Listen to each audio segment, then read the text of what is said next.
Overnight, Israel launched a major attack on Iran, targeting nuclear facilities, missile sites, and the residence of top Iranian commanders during the start of an operation to prevent Tehran from building an atomic weapon.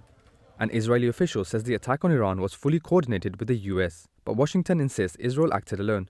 This is what Trump remarked just a day before.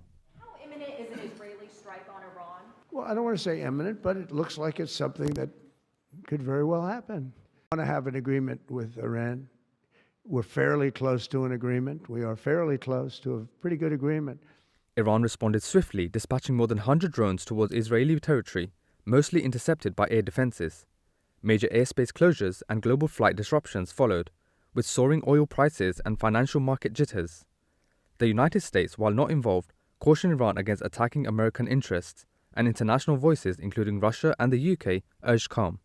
As of now, Israel maintains its offensive, warning it will continue as many days as necessary, while Iran vows severe punishment.